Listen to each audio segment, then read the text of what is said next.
Hey guys, brought to you for Geek Variants. In today's episode, let's talk about the Rings of Power and what went well.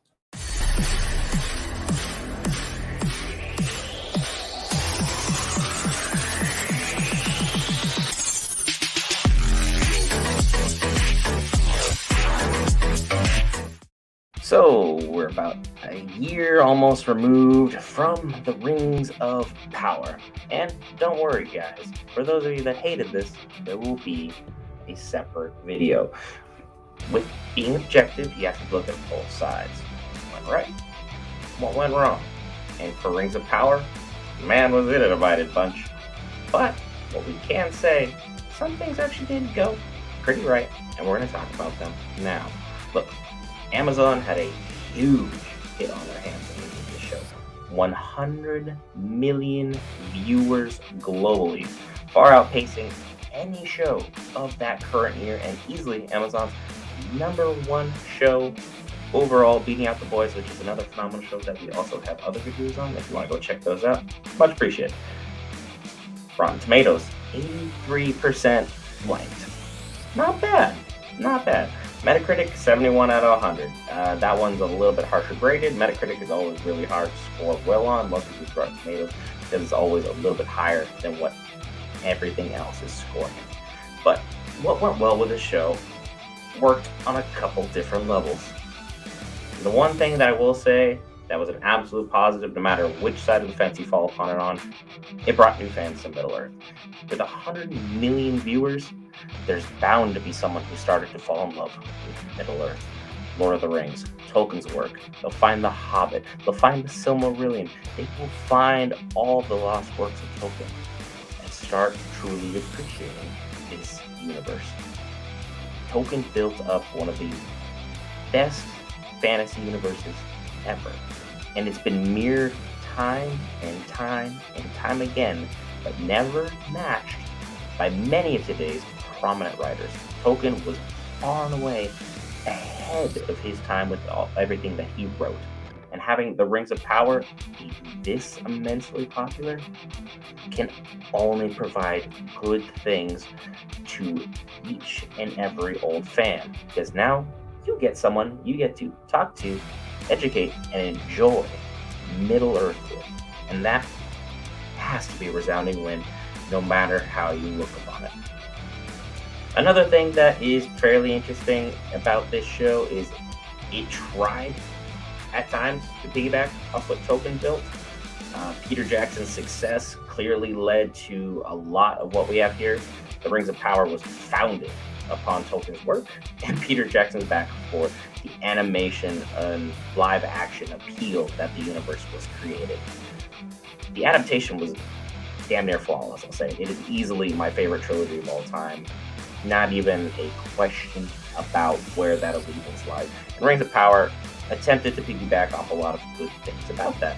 And when you have something that well revered as Lord of the Rings, because it was easily the first geek film to bust right through and win a whole bunch of Critics Awards, Academy Awards. It was nominated 9 times. It won 9 times. The Lord of the Rings, which is crazy for the time period that was at. Lord of the Rings was running and winning the Olympics like Usain Bolt before Marvel was getting out of the box. It's nuts to think about it in that regard. Another thing that went really well with Rings of Power, I'll have to say, is the music. Bear McCreary hit this out of the park. And if you're a fan of the God of War franchise, you're all too familiar with his work.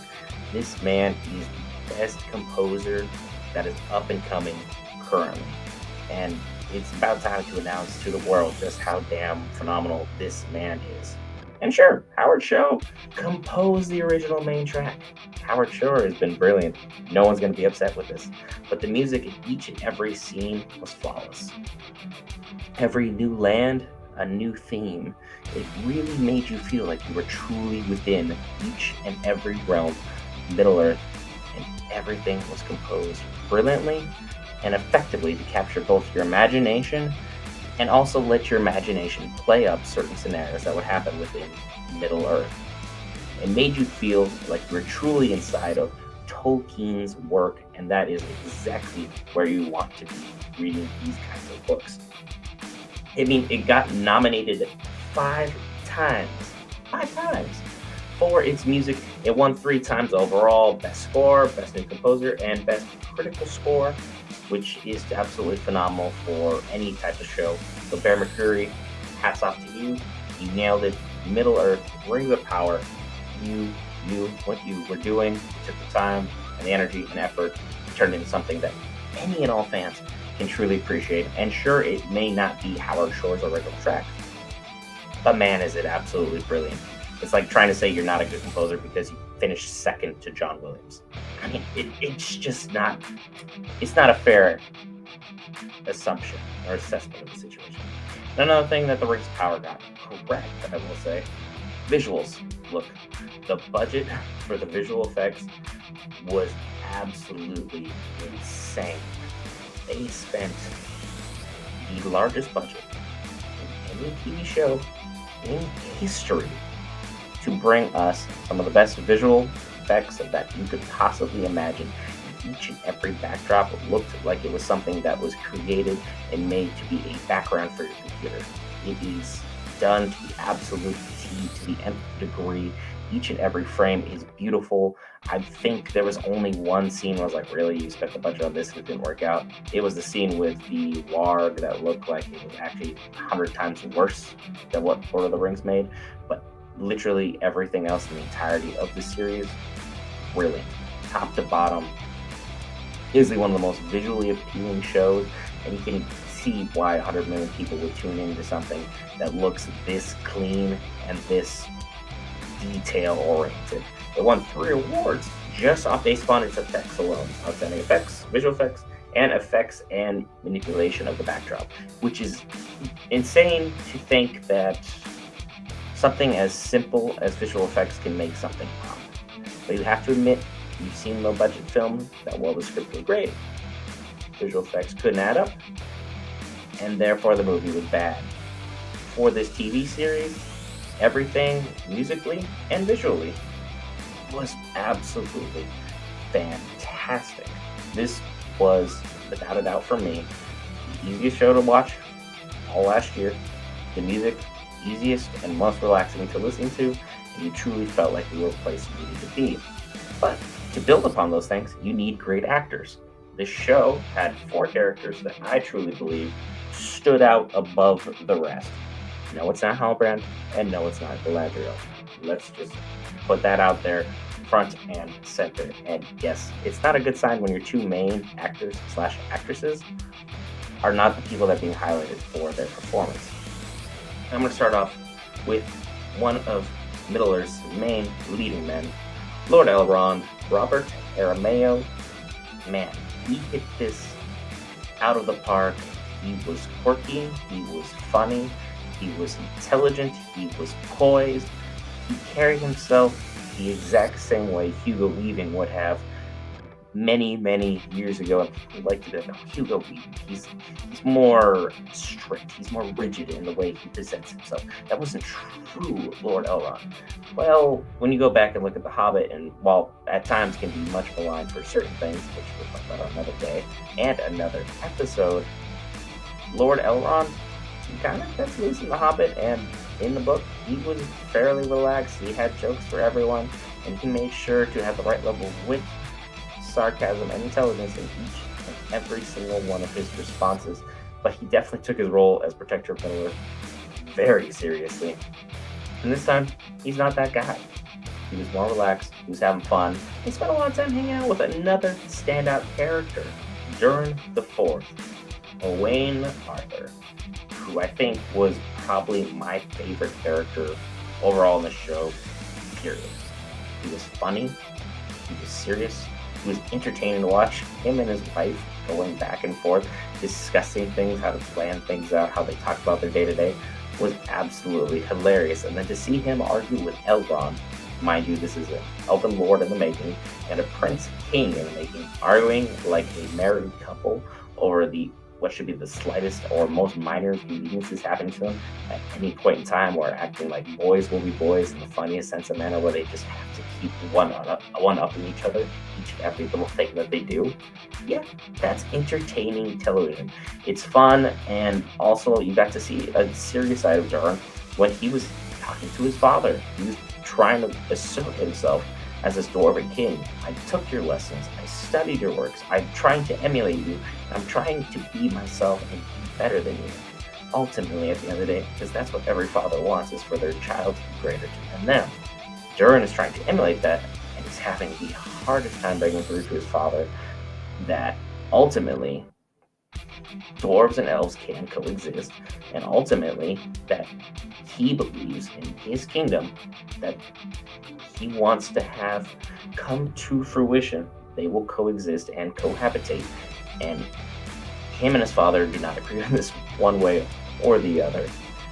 But Owen Arthur portrayed his character to a T and showed what a struggling prince really looks like, where he's trying to find his place in the world while still dealing with the simple complications of just being a merry dwarf at this time.